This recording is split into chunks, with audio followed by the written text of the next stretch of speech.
The Panama Papers have been making headlines around the world, and the leaks have sent many of the world's wealthy scrambling, looking for a hideaway. This is the MoneyMakers. I'm Bruce Whitfield. Tonight I'm joined by Franz Tomasek, who's Group Executive of Legislative Research and Development at the South African Revenue Service, to find out what they are doing about high net worth individuals who might come up in the Panama Papers, in the HSBC papers, in WikiLeaks or anywhere else. Franz Tomasek, nice to have you with us. Great to be here. Are these exposés useful? Very much so.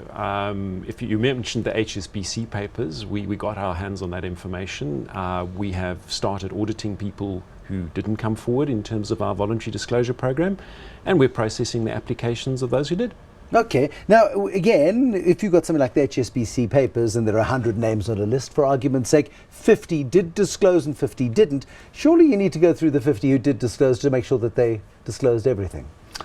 Well, we proceed from the basis that people are honest when they are finally found, but clearly that doesn't insulate you from a subsequent audit. So as far as our voluntary disclosure process is concerned, we tend to have a fairly light touch on the regulatory side, but once you move then into the ordinary tax-paying public, you're subject to the same chance of being audited as anybody else.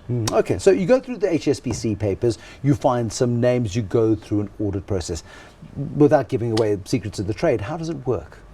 Well, very simply, what we did was we looked at the information that we had, and clearly that reflects certain assets that perhaps were not on our radar screen, perhaps they were, because not necessarily everybody who is on those lists hasn't disclosed. No, but that's also the point, and I'll get to that point with the Panama Papers. Just because your name's on a list doesn't mean that you've been naughty, it just means your name's on a list. Correct. So, I mean, that's the first thing we have to do. So we look at those assets, we look at what people have disclosed. If they've disclosed, then, well, no problem, we move on. Then we get to the interesting group, who are people that we'd like to ask a few questions. What we did last year is we gave, whilst we were in the process of analysing the papers, doing the comparisons, we let everyone know that they could come forward for voluntary disclosure. We know something about you. You don't know what we know. You don't know what we don't know.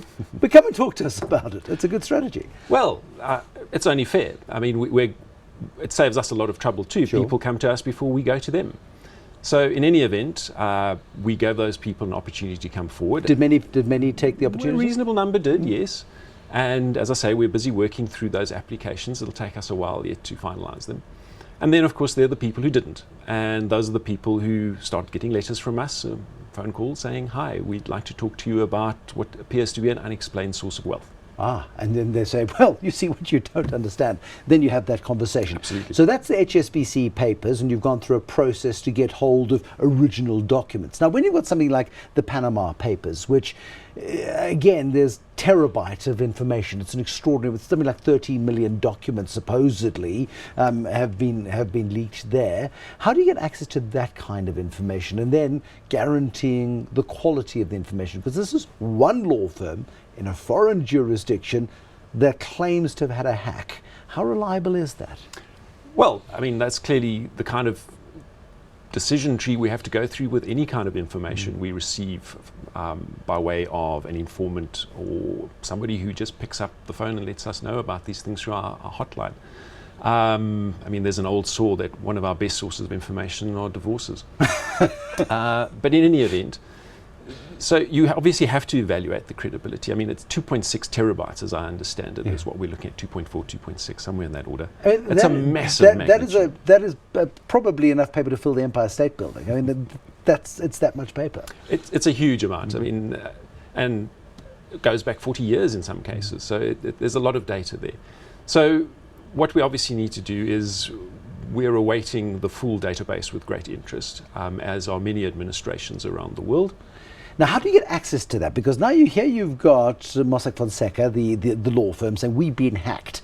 This is an illegitimate accessing of information. How do you go through a process of getting legal access to that information in a way that it is credible, trustworthy, and can be used? Well, as I said a little earlier, really it is a source of information which we'd have to evaluate. So I understand the International Consortium of Investigative Journalists will be releasing the data in its entirety in May, and that's when the process begins for us. We need to start looking at that, obviously picking up people who would be of interest to South Africa and the Revenue Service here, and working through that, seeing what kind of data is there, does it look like it seems credible, does it fit in with what we know of the particular taxpayers?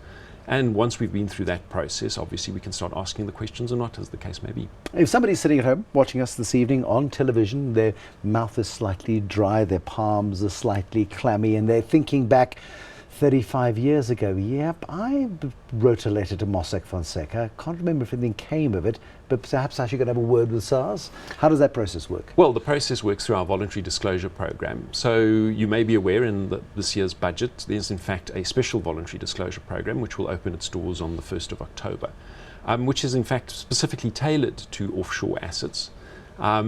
If we're talking about the sort of run-of-the-mill voluntary disclosure, that is available right now.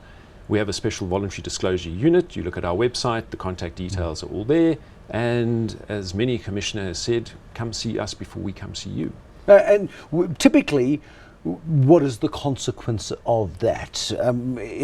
Does it depend on the severity of the lack of disclosure, or is there an automatic pardon in the case of if you owe us a fine, but we're not going to prosecute and give you follow criminal charges if you've taken money out of the country illegally, for argument's sake? Right. So obviously there's several agencies involved here. So taking money out of the country illegally would clearly also be of interest to exchange control.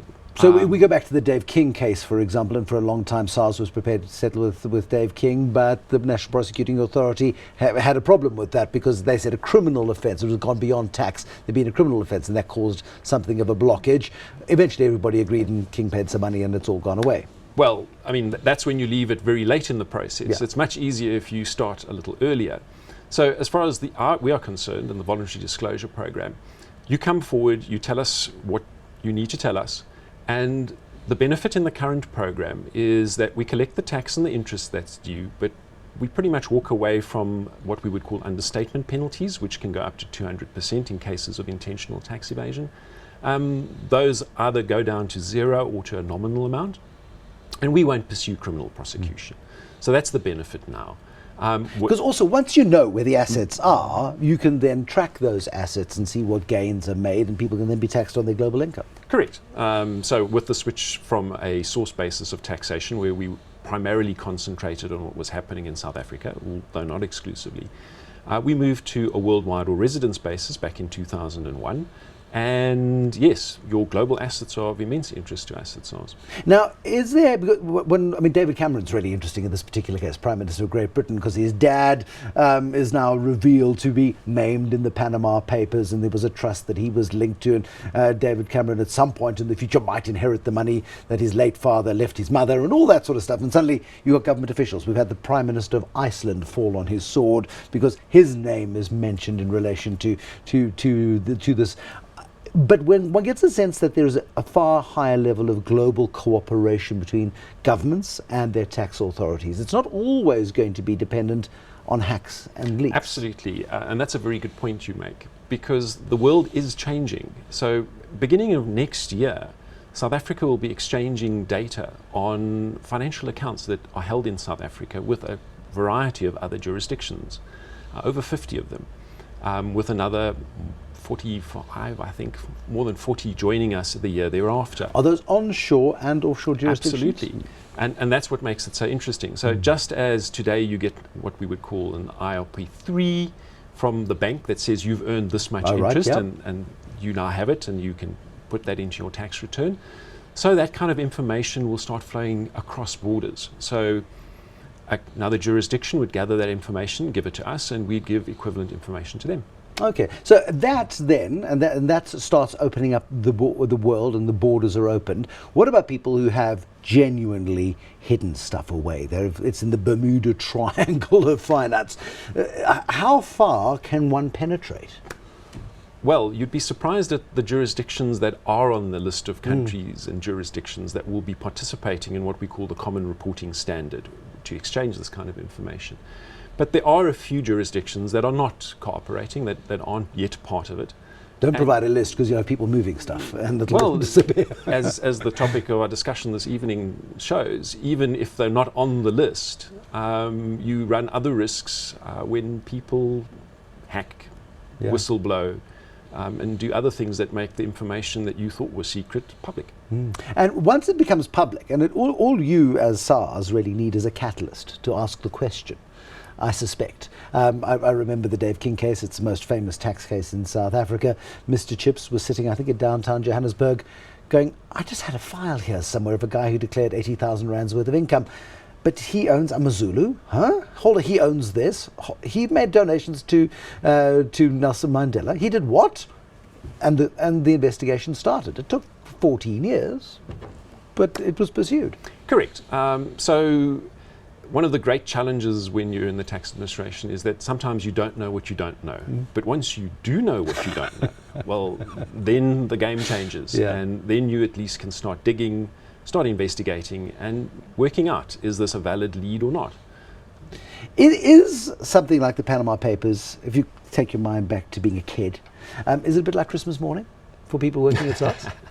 I'm not sure it's Christmas morning, but because there's certainly no present involved here. It's a gift to the nation, potentially. Potentially it is.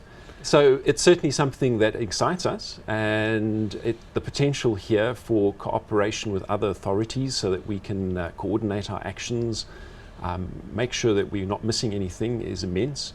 So this is certainly an interesting time to be in our space. Franz Tomasek, thanks very much indeed. Franz Tomasek, Group Executive of Legislative Research and Development at the South African Revenue Service. Fascinating insights as to the consequences of the Panama Papers and, of course, the HSBC leak before that. And you can bet your bottom dollar, if you have one, that there'll be other leaks to come. Plus, of course, the cooperation between jurisdictions too. Thank you for watching. More Money Makers tomorrow and more Money Catchers, I suspect. Good night.